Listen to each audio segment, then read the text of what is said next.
Welcome back, everybody. In today's Pittsburgh History Today segment, we're about to test our knowledge of American history. That's right. Heinz History Center President and CEO Andy Masich is here to give us a pop quiz.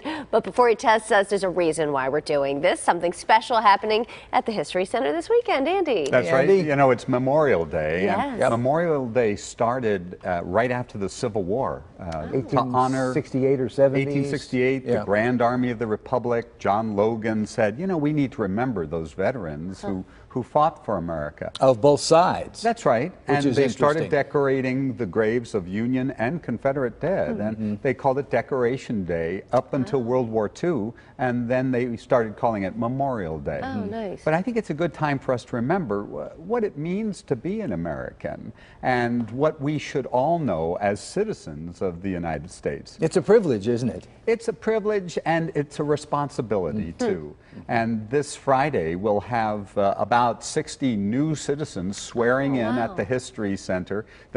They've taken the naturalization test, the test that every new citizen has to take. They have to study 100 questions and they have to pass the test before they can become an American citizen. Oh, that's cool. We saw some pictures of people doing this in the past. That's right. And we have some questions from the test. Oh, good. And this is the United States of America has put together this test. And the question is, do you know what it takes to become Well, we're going to citizen? find out, huh? All The way he right. scratches his chin. Let's give it a go. All right, so the first question, how about who's the father of our country?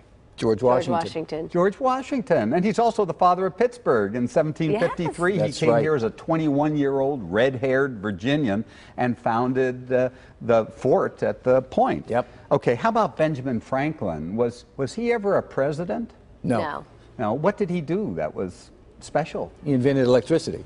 Or discovered it. He discovered it. Didn't he sign, was he part of the Declaration of Independence? He was a signer. He was the oldest member of the Constitutional Convention. He was the first postmaster.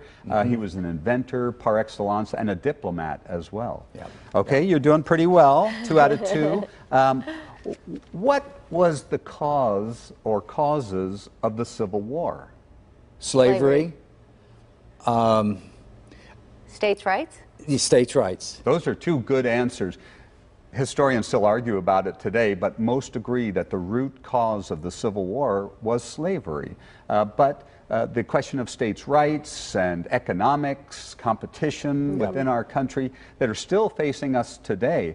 Pittsburgh was known as the arsenal of the Union during the Civil War, cranking out tons of cannons and munitions that helped save the Union, because this country, this republic, might have failed in the 1860s during the Civil War. Well, especially early in the war. The things were going the South's way big time early on. When we go to college campuses today and interview college juniors and seniors, and we ask, who won the Civil War? They say, oh, I know this, don't tell me. Give me a hint. Was it the North? Then we ask, was it the North or the South? The South? You're kidding me. No, I'm not kidding you. So we've got some work to do. Wow. All right. All right, we are doing good. How about, I don't see how that's possible, honestly.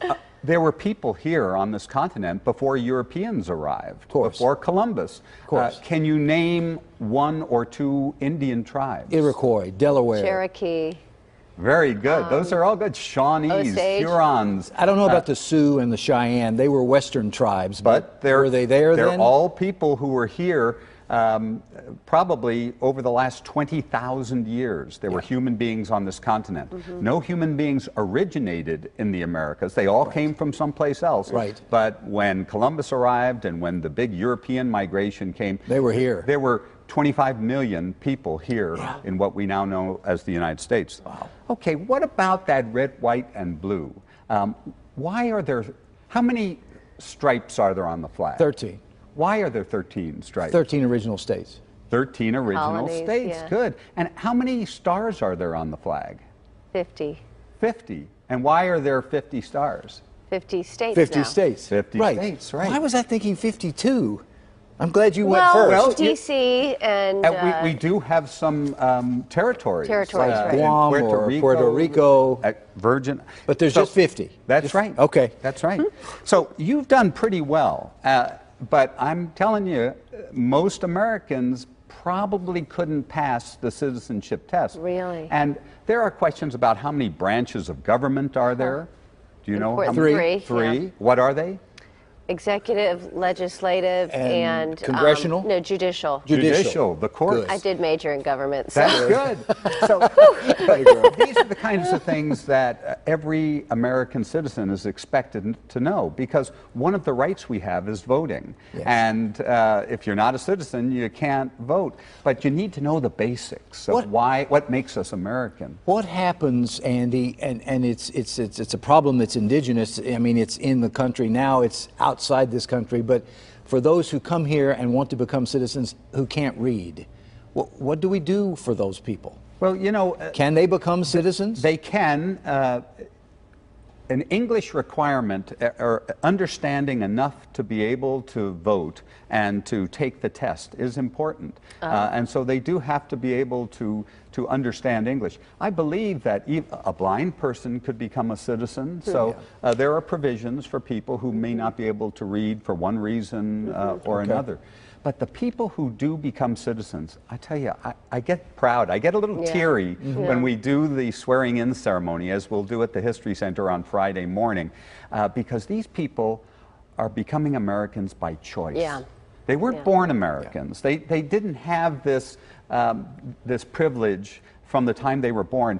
They choose to become Americans, and they learn their American history and civics, and they raise their children because they believe this is the greatest country in the world. And we can all celebrate with the flag unfurling too? On Monday, we're going to have, for Memorial Day, we'll unfurl a 36-foot flag. You'll learn the story of the flag, and if you want to bone up on your citizenship test, we'll help you out at the History Center. Wonderful. Thank you so Andy, much, thanks. Andy. Not bad nice on job. the test. Good job, team. Come honor Memorial Day at the Heinz History Center in the Strip District with the Patriotic Flag Ceremony starting at noon this Monday, May 29th. And then stay to explore the many exhibits. The History Center is open all day. And keep watching for more Pittsburgh history today here on PTL when President and CEO Andy Masich joins us as a regular guest. Always.